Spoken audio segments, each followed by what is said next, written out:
హల్లెలూయా, హల్లెలూయా. ప్రభువైన యేసుక్రీస్తు నామం పేరిట చేర్చి మీ అందరికీ నా హృదయపూర్వక వందనాలు. అందరూ బాగున్నారా? దేవుని స్తోత్ర. మరొకసారి అందరికీ నూతన సంవత్సరం శుభాకాంక్షలు. దేవుని యొక్క వాక్య భాగం కదా, దేవుని యొక్క వాక్యాన్ని ధ్యానం చేసుకుందాం. పరిశుద్ధ లేఖన భాగంలో నుంచి పురాణ గ్రంథంలో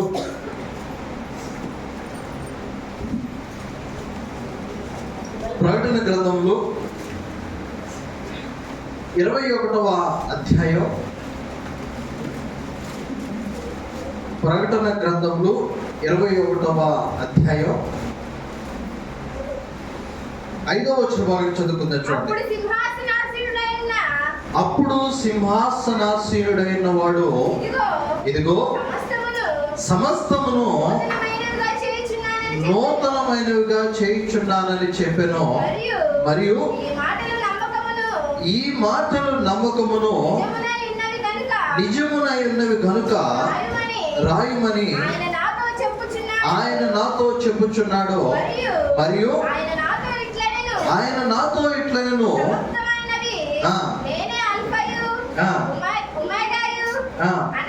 అనగా ఆదియు అంతమునై ఉన్నవాడును దప్పిగొను వానికి జీవ జలముల బుగ్గలోని జలమును నేను ఉచితముగా అనుగ్రహించును. చాలమ్మా. దేవుని స్తోత్రం. హల్లెలూయా, హల్లెలూయా. చదవబడిన లేఖన భాగాల్ని మనం జ్ఞాపకం చేసుకున్నట్లయితే పరిశుద్ధ లేఖన భాగాల్లో అప్పుడు ఆసీనుడైన వాడు ఇదిగో సమస్తము నూతనమైనవిగా చేయుచున్నానని చెప్పిన మాట మనం జ్ఞాపకం చేసుకున్నాం. ఈ మాట ఏ సందర్భంలో రాయబడిందంటే యేసుక్రీస్తు ప్రభువారి యొక్క రాకడ, రెండవ రాకడ. యేసుక్రీస్తు ప్రభువారి యొక్క రెండవ రాకడ సమయంలో దేవుని యందు విశ్వాసం ఉంచినటువంటి వారు ఆయనతో కూడా ఇదిగో ఎత్తబడతారు. ఎత్తబడిన తర్వాత విడవబడిన వారికి 7 ఏళ్ల శ్రమ కాలం. ఎత్తబడిన వాడు పెళ్లి కుమారుని యొక్క విందులో ఉంటారు. ఈ పెళ్లి కుమారుని యొక్క విందులో ఉన్నట్టు వారు కాక విడవబడినట్టు వారికి అందరికీ కూడా 1000 ఏళ్ల పరిపాలన. ఆ పరిపాలన ఇదో మన క్రియలను బట్టి, మన నడవడికను బట్టి, మన విశ్వాసాన్ని బట్టి దేవుడు మనందరికీ కూడా ఒక గొప్ప కిరీటాలను దేవుడు ఇవ్వబోతున్నాడు. కిరీటాలను ఇచ్చిన తర్వాత అపవాది అయిన సాతానుడు మిఖాయేలు రెండు కూడా యుద్ధము చేసి మిఖాయేలు అపవాదిని ఓడిస్తుంది. అపవాదిని మిఖాయేలు ఓడించిన తర్వాత ఈ అపవాది అయిన సాతానుడు ఎక్కడ పడవేయబడతాడంటే పాతాళంలో పడవేయబడిన తర్వాత దేవుడు అంటున్నాడు, అపవాది యొక్క క్రియలు లయపరచబడిన తర్వాత క్రొత్త ఆకాశము, క్రొత్త భూమి గురించి దేవుడు మాట్లాడుతున్నాడు. దేవుని స్తోత్రం. హల్లెలూయా, హల్లెలూయా. దేవుని స్తోత్రం.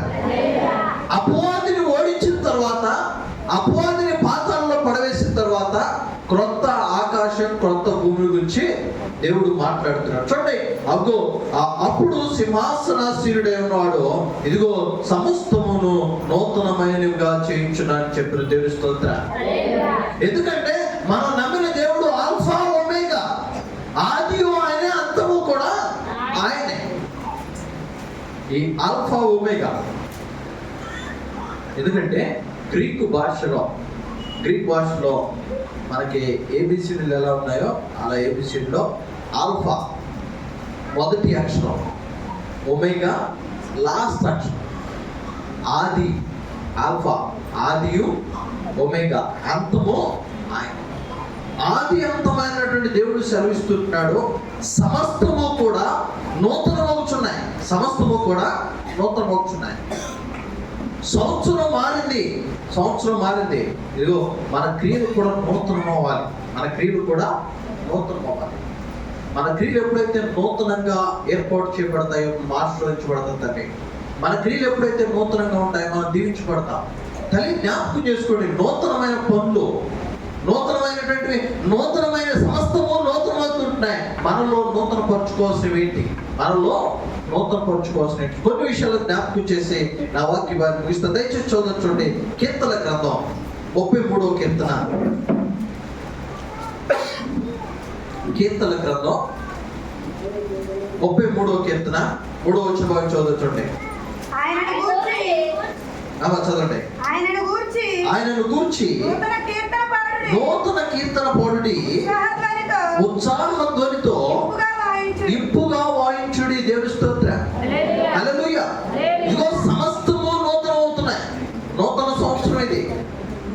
ఈ నూతన సంవత్సరంలో నా ప్రియ దేవుని బిడ్డలు మనం చేసేది ఏంటంటే నూతన కీర్తనలు పాడేవారు. నూతన కీర్తనలు అంటే కొత్త కొత్త పాటలే కాదు, ప్రభు నామాన్ని ఇదిగో స్తుతించేటువంటి గుణం మనలో ఉండాలి. ప్రభు నామాన్ని కనపరిచే గుణం. ఎప్పటి వరకు దేవుని మందిర ఆవరణలో ఇదిగో ప్రభు నామాన్ని స్తుతించే విషయంలో నువ్వు వెనకబడి ఉంటే నూతన కీర్తనతో దేవుని యొక్క నామాన్ని కనపరచు, ఉత్సాహ ధ్వని చేయించు, ఆయన నామాన్ని స్తుతించు వరకు ఉండాలి. ఇదిగో నూతన క్రియలు ప్రారంభమయ్యాయి. ఈ సమస్తము నూతనం అవుతుంది. ఈ నూతనం అవుతున్నటువంటి దినాల్లో నూతన క్రియలు మనం చేసే వరంగా ఉండాలి. నూతన క్రియలు మనం చేసే వరంగా ఉండాలి. కానీ జ్ఞాపకం చేసుకున్నాను, ఇదిగో సంవత్సరము, నూతన సంవత్సరం 2025 సంవత్సరం. ఈ 2025 సంవత్సరంలో జ్ఞాపకం చేసుకోండి, నూతన కీర్తనతో ప్రభు నామాన్ని స్తుతించే వరంగా మనం ఉండాలి. రెండో విషయం జ్ఞాపకం చేసుకుని చూడండి, యెషయా గ్రంథం 65వ అధ్యాయం. యెషయా గ్రంథం 65వ అధ్యాయం 17వ వచనం చదువుకోండి. ఇదిగో నేను క్రొత్త ఆకాశమును క్రొత్త భూమిని సృజించుచున్నాను, మునుపటివి మరువబడును, జ్ఞాపకమునకు రావు. నేను సృజించుచున్న దానిని గూర్చి మీరెల్లప్పుడూ హర్షించి ఆనందించుడి. చాలమ్మా, దేవుని స్తోత్రం. హల్లెలూయా. చూడండి, దేవాతి దేవుడు శ్రమిస్తుంటాడు. నేను ఇదిగో క్రొత్త భూమిని క్రొత్త ఆకాశాన్ని నేను కలుగు చేయబోతుంటున్నా. క్రొత్త భూమిని క్రొత్త ఆకాశాన్ని, దాని కింద ఒక శ్రేష్టమైన మాట ఉంది. ఇదిగో మునుపటివి ఏం చేయబడతాయి? మరువబడతాయి. తల్లి జ్ఞాపకం చేసుకో.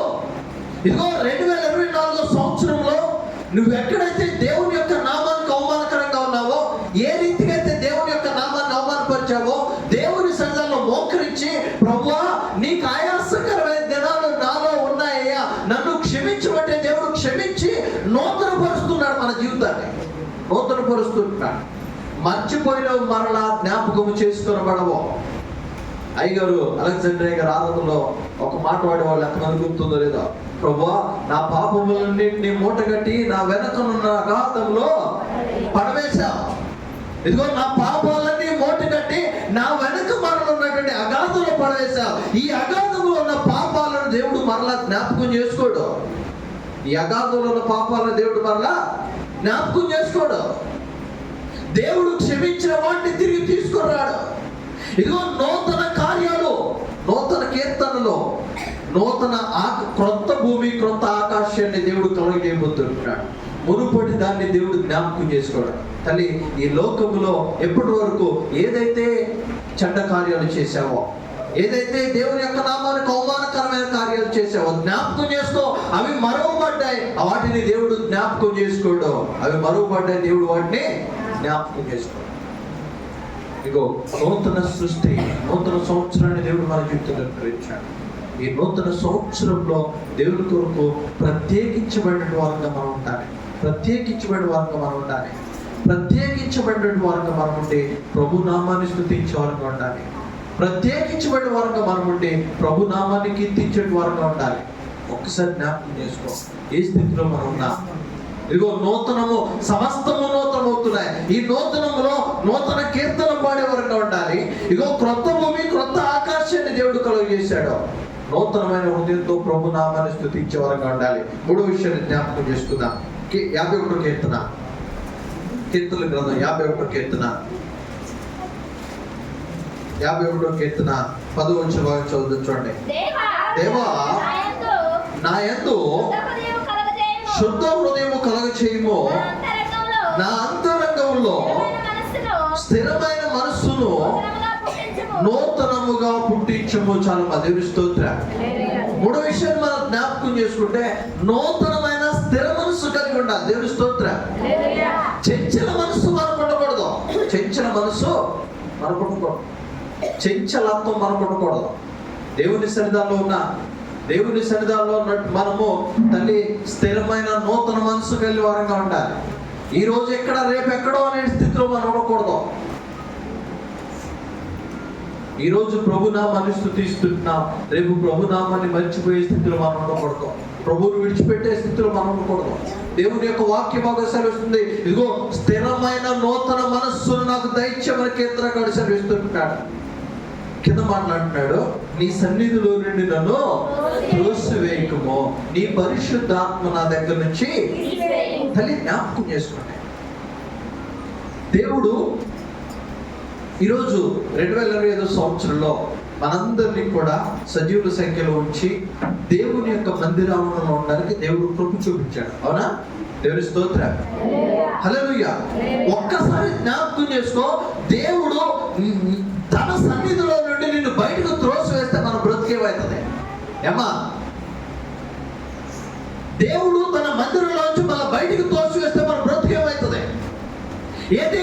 మన క్రియలు దేవునికి నచ్చక ఉదయం లేచిన దగ్గర నుంచి పడుకునేంత వరకు ప్రార్థన చేయం.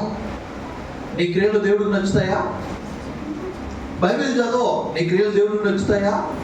ప్రభునామాన్ని మహిమపరచు, నీ క్రియలు దేవుడికి నచ్చుతాయా? సినిమాలు చూస్తే దేవుడికి మన క్రియలు నచ్చుతాయా? అని ఒక్కసారి జ్ఞాపకం చేసుకున్నాం. ఒక్కసారి మనం ప్రశ్నించుకున్నాం. ఈ ఉదయం కలుస్తాం. దేవుడు అంటున్నాడు, నూతన స్థిరమైన మనసు కలిగి వారికి ఉండాలి. నూతనమైన స్థిరమైన మనసు మనకు కలిగి ఉండాలి. నూతనమైన స్థిరమైన మనసు మనకు లేదనుకో, దేవుడు అంటున్నాడు, దేవుని సన్నిధానం నుంచి వారిని బయటికి గెట్టి వేస్తానంటున్నాడు. దేవుని యొక్క ఆత్మను వారి దగ్గర నుంచి తీసివేస్తానంటాడు దేవుడు. దేవుని యొక్క ఆత్మను వారి దగ్గర నుంచి తీసివేస్తానంటాడు. ఒక్కసారి ప్రశ్నించుకో. ఈ ఉదయకాల సమయంలో స్థిరమైన మనస్సును కలిగిన వారంగా ఉంటున్నామా? స్థిరత్వం లేని మనస్సును కలిగిన వారంగా ఉంటున్నామా? 2 జీవితాలు, 2 స్వభావాలు, 2 ఆలోచనలు, 2 తలంపులు, 2 బ్రతుకులు. దేవుని మందిరం అవడంలో ఒక జీవితం, దేవుని మందిరం అవడం నుంచి బయటకు వెళ్ళిన తర్వాత మరొక జీవితం. ఎవరికి భయపడుతున్నావు? మనుష్యులకు భయపడుతున్నావా? దేవునికి భయపడుతున్నావా? ఎవరికి లోపడుతున్నావు? దేవునికి లోపడుతున్నావా? మనుషులకు లోపడుతుంటావా? దేవుని యొక్క వాక్యం సెలవిస్తుంది, దేవా నా యందు శుద్ధ హృదయము కలుగజేసి నా అంతరంగంలో స్థిరమైన మనస్సు నూతనముగా పుట్టించుము. ఎంత గొప్పగా కీర్తనకారుడు ప్రభునామాన్ని మహిమపరుస్తున్నాడు. ఎంత గొప్పగా కీర్తనకారుడు ప్రభునామాన్ని తీస్తున్నాడు. ప్రభువా, స్థిరమైన నూతన హృదయాన్ని నాకు దయచేయి, స్థిరమైన నూతన మనస్సు నాకు దయచేయమంటున్నాడు. తల్లి జ్ఞాపకం చేసుకోండి, స్థిరమైన మనస్సు కలిగిన వారంగా ఉండాలి. స్థిరమైన మనస్సు మనకు లేకపోతే ఖచ్చితంగా 2024 సంవత్సరంలో దేవుడు క్షమించాడేమో, కానీ స్థిరమైన మనస్సు లేకపోతే ఖచ్చితంగా దేవుడు తన మందిరం అవడం నుంచి బయటికి వెళ్ళబడతాడు.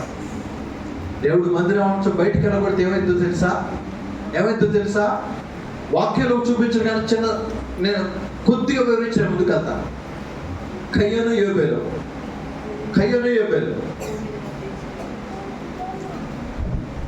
యోబేలు దేవుని మందిరం అవడంలోకి అర్పణలు తీసుకొచ్చారు. అర్పణలు తీసుకొస్తే ఒక కాంతుల గురించి మాట్లాడలా.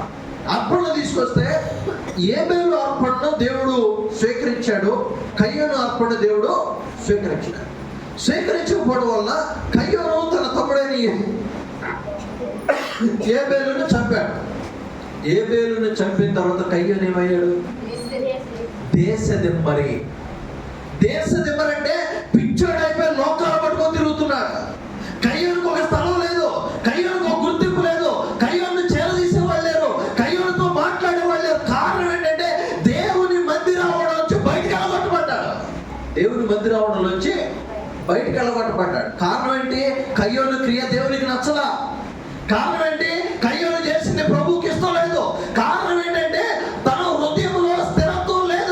మన హృదయంలో స్థిరత్వం లేదు. నామకార్థమైన భక్తి. ఈ నామకార్థమైన భక్తి ఏంటంటే ప్రార్థనకు పోవాలిగా. అవును, భారంతో ప్రార్థనకు వస్తే దేవుడు ఖచ్చితంగా 2025 సంవత్సరంలో తన మందిర ఆవరణలో నుంచి నేను బయటికి వెళ్ళబడతాను. జాగ్రత్త. బయటికి ఒక్కసారి నువ్వు బయటికి గెట్టివేయబడితే దేశ దిమ్మరవే. లోకాలన్నీ పట్టుకొని తిరగాలి. జాగ్రత్త. దేవుని మందిర ఆవరణలో ఉన్న, నూతన సంవత్సరంలో ఉన్న నూతనమైన స్థిరమైన మనస్సు కలిగిన వారంగా మనం ఉంటాం. నూతనమైన స్థిరమైన మనస్సు మనం ఎప్పుడైతే కలుగుతామో అప్పుడు మనం ఆశీర్వదించబడతాం. నూతనమైన స్థిరమైన మనస్సు లేదనుకో మనం క్షమించబడతాం. దేవుడు ఎంత గొప్ప దేవుడు అంటే ఆశీర్వాదాలు ఇచ్చే దేవుడు ఆయన, మేలు చేసే దేవుడు ఆయన. అంత మాత్రమే కాదు, దేవుని ఉగ్రతను చూపించే దేవుడు ఆయన. దేవుడు తన ఉగ్రతను చూపిస్తే నా తల్లి జ్ఞాపకం చేసుకో, మరలా ఇదో రాబోయే తరాలు కూడా భయపడాలి. బైబిల్ గ్రంథంలో కొంతమంది ఉన్నారు. కోరాహు సంతానం, కోరాహు కుమారులు, కోరాహు పితరులు ఇగో దేవుని ఉగ్రతను చూశారు, దేవుని కోపాన్ని చూశారు, దేవుని యొక్క రౌద్రాన్ని చూశారు. ఆ తర్వాత మిగిలిపోయిన సంతానం 4 తరాల తర్వాత, 1 కాదు 2 కాదు, 4 తరాల తర్వాత మిగిలిన ఉన్న సంతానం వాళ్ళు ఏమంటున్నారంటే, ప్రభువా నీ కోపాన్ని మా మీద చూపించొద్దు, తట్టుకోలేమంటున్నారు. నీ కోపాన్ని మా మీద చూపించొద్దయ్యా, మేము తట్టుకోలేము, మా వల్ల కాదయ్యా కోపం తట్టుకోవడం, దయతో మమ్మల్ని కరుణించు, మా పాపాలను క్షమించు, స్థిరమైన వారంగా మేము ఉండాలి, సహాయం తెచ్చేమని మాట్లాడుతున్నారు. తల్లి జ్ఞాపకం చేసుకో, నూతన సంవత్సరంలో నూతన కీర్తన మనం పాడే వరంగా ఉండాలి. నూతనమైన ఆకాశము, నూతనమైన భూమిని దేవుడు తయారు చేయబోతున్నాడు. మనం పరిశుద్ధులుగా ఉండాలి. 3వ విషయాన్ని జ్ఞాపకం చేసుకుంటే నూతనమైన స్థిరమైన మనస్సు కలిగిన వరంగా ఉండాలి. 4వ విషయాన్ని జ్ఞాపకం చేసుకుందాం. 4వ విషయం 2వ కొరింథీ పత్రిక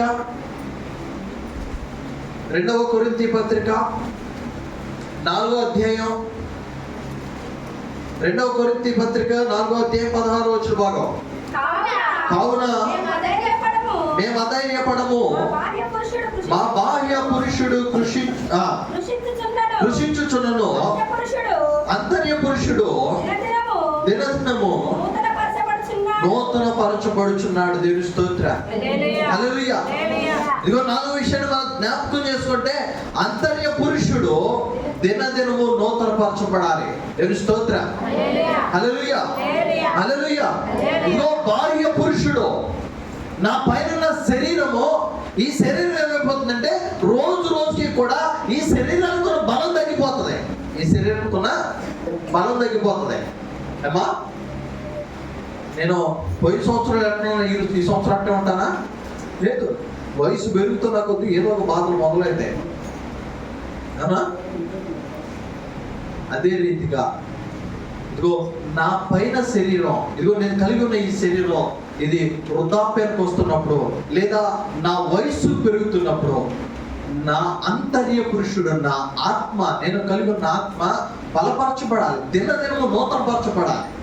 దినదినము నూతనపరచబడకపోతే దేవుని యొక్క కార్యాలు మనం చూడలేము. బైబిల్ గ్రంథంలో మోషే ఒక మాట మాట్లాడుతాడు. ఏమంటాడంటే, ఇగో ప్రభువా నీ సన్నిధి నాతో రాకపోతే నేను ఎక్కడి నుంచి కదలను. నీ సన్నిధి నాతో రాకపోతే నేను ఎక్కడి నుంచి కదలను. ఎందుకంటే మోషేకి బాగా తెలుసు దేవుని కాపుదల లేకపోతే మోషే అడిగేయలేడని తెలుసు. అందుకని మోషే అంటాడు, ప్రభువా నీ సన్నిధి నాతో రాకపోతే నేను అడుగుపడేయను. ఎందుకంటే నా తల్లి దినదినము మన యొక్క నూతన పురుషుడు, మనము దినదినము ఆత్మీయతలో బలపడాలి. పైన శరీరం బలహీనమైందే. ఇగో చిన్న ఒక మాట చెప్పిన గుర్తుకెళ్తా. క్రైస్తవునికి శత్రువులు ఎవరు? విశ్వాసి క్రైస్తవుడు అనకూడదు. విశ్వాసికి శత్రువు ఎవరు?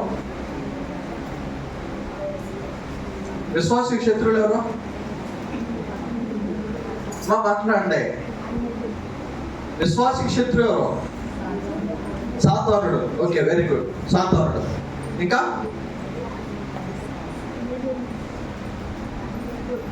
విశ్వాసకి శత్రువులు ఇద్దరే. విశ్వాసకి శత్రువులు ఇద్దరే, అయ్యగారు కాదు. విశ్వాసకి శత్రువులు ఇద్దరే. ఒకటేమో సాతానుడు, రెండోది శరీరం. శరీరం ఎందుకంటే ఈ సాతానుడు శరీరం రెండు ఒకటే. సాతానుడు ఏం చేస్తున్నాడంటే నువ్వు పనికెళ్ళి రాగలవు ఓపిక లేకుండా చేస్తున్నాడు.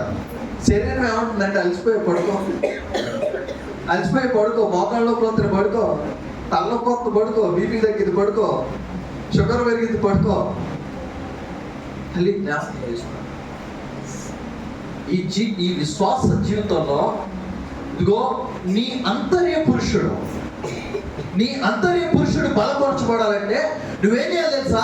నీ శరీరాన్ని నువ్వు జయించాలి. నీ శరీరాన్ని నువ్వు జయించాలి. ఈ శరీరం ఏం చేస్తుందంటే దేవుని దగ్గర రాకుండా అడ్డుపడుతుంది. ఈ శరీరం ఏం చేస్తుందంటే నీ బలహీనతను చూపిస్తుంది. ఈ శరీరం ఏం చేస్తుందంటే నీ ఓపిక లేదు, నువ్వు పడుకో అంటుంది. కానీ ఎప్పుడైతే నువ్వు శరీరాన్ని జయిస్తావో అంతర్య పురుషుడు బలపరచబడతాడు. అంతర్య పురుషుడు బలపరచబడతాడు. పగలంతా పనిచేస్తావు, శరీరం ఏమో సుఖం కావాలంటది. నీ శరీరం సుఖం కావాలంటే నీ ఆత్మ వెనకబడుతున్నట్టేగా, అవునా? నీ శరీరం ఏమో నిద్రపోవాలంటది. కానీ ఎక్కడ దేనికి అవకాశం ఇస్తున్నావు? నువ్వు నీ శరీరాన్ని ఓడించి ఆత్మను గెలిపించుకునే స్థితిలో ఉన్నావా, లేదా శరీరాన్ని ఓడించి ఆత్మను గెలిపించుకుంటున్నావా, లేదా శరీరానికి లోబడి విశ్వాస జీవితంలో వెనకబడుతుంటున్నావా? తల్లి జ్ఞాపకం చేసుకో, ఏ స్థితిలో ఉన్నా. దేవుని యొక్క వాక్యం చాలా చక్కగా మాట్లాడుతుంది. కావున మేము అధైర్యపడము, మా బాహ్య పురుషుడు కృషించుచున్నను, మా బాహ్య పురుషుడు కృషించుచున్నను, అంతర్య పురుషుడు దినదినము నూతన పరచబడుచున్నాడు. దేవుని స్తోత్రం, హల్లెలూయా. మళ్ళీ జ్ఞాపకం చేసుకో, నా బాహ్య శరీరము ఇది కృషించిపోయినా. ఈ మాట ఎవరు మాట్లాడుతున్నారంటే అపోస్తలుడైన పౌలు తన శరీరాన్ని జయించాడు. తన శరీరాన్ని జయించాడు. నువ్వు ఒక్కరోజు నీ శరీరం మాటిని నువ్వు ప్రార్థన చేయకుండా పడుకుంటే నువ్వు 10 రోజులు లేవవు. కానీ ఒక్కరోజు నీ ఆత్మ మాట విని నువ్వు మోకాళ్ళు వేస్తే ప్రతిదినము నిన్ను నడిపించేది దేవుని యొక్క ఆత్మే. ప్రతిదినము నిన్ను నడిపించేది దేవుని యొక్క ఆత్మే. కానీ ఎవరికి లోబడుతున్నా? అంతర్య పురుషుడు నూతన పరచబడుతున్నాడా? ఒకసారి జ్ఞాపకం చేసుకుందాం. 5వ విషయాన్ని జ్ఞాపకం చేసుకుందాం. మొదటి సమూయేలు గ్రంథం 10వ అధ్యాయం. మొదటి సమూయేలు గ్రంథం 10వ అధ్యాయం 6-7 వచ్చి బాగా చదువుకుందాం.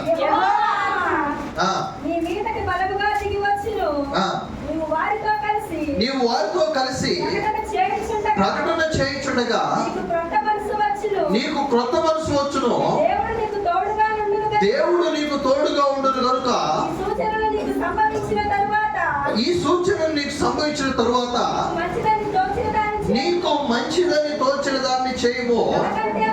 నాకంటే ముందు దహన బలులను సమాధాన బలులను అర్పించుటకై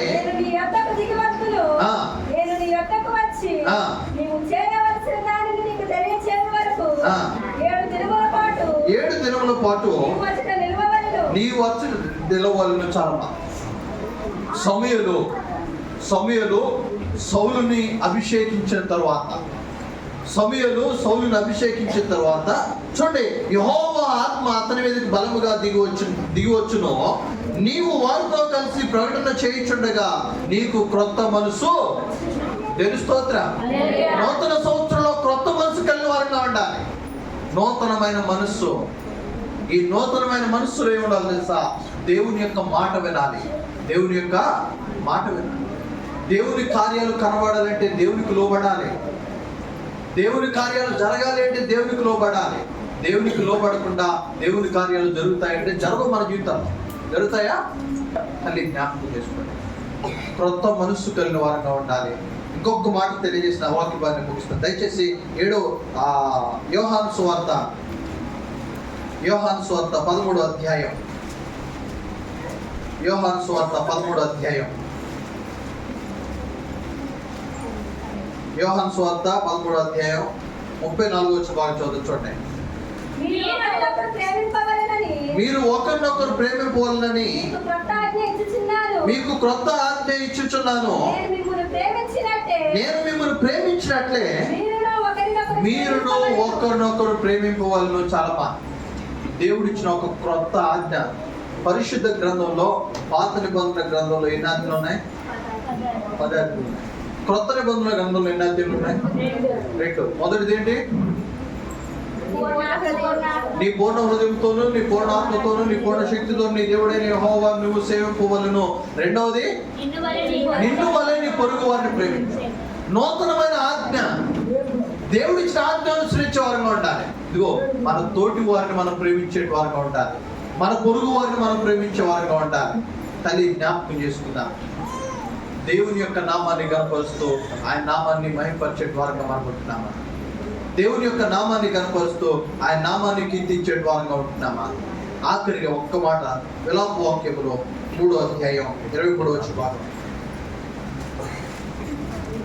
విలాప వాక్యములో అనుదినము నూతనముగా ఆయనకు వాత్సల్యత పుట్టుచున్నది. నువ్వెంతైనా నమ్మదగిన వాడు యెహోవా నేను అనుకొనుచున్నాను. చాలమ్మా. అనుదినము నూతనంగా ఆయనకు వాత్సల్య పుట్టుచున్నది. ఎవరి ఎడలో తెలుసా? దేవుని సంఘాల్లో మోకరించిన వారి ఎడల. దేవుని సంఘాల్లో మోకరించిన వారి ఎడల. నేను దేవుని సంఘాల్లో మోకరిస్తే నా ఎడల దేవునికి నూతనమైన వాత్సల్యత పుడుతుంది. నేను దేవుని సంఘాల్లో మోకరిస్తే నా ఎడల దేవునికి ఒక నూతనమైన వాత్సల్యత పుడుతుంది. నేను మోకరించకపోతే నా ఎడల దేవునికి ఎటువంటి కార్యాలు కూడా. తల్లి జ్ఞాపకం చేసుకో. నూతన సంవత్సరంలో ఉన్న ఈ నూతన సంవత్సరంలో నూతనమైనటువంటి ఆలోచనలతో, నూతనమైన తలంపులతో ఆత్మీయ జీవితంలో బలపడు కొరకై మనల్ని మనం సిద్ధపరచుకుందాం. ఆత్మీయ జీవితంలో స్థిరపరచబట్టు కొరకై మనల్ని మనం సిద్ధపరచుకుందాం. ఒక్కసారి జ్ఞాపకం చేసుకో, మనం ఏ స్థితిలో ఉన్నాం. ఒక్కసారి జ్ఞాపకం చేసుకో, మనం ఏ స్థితిలో ఉన్నాం. తలలో వచ్చుదా కళ్ళు మూసుకుందాం. తలలో వచ్చుదా కళ్ళు మూసుకుందాం.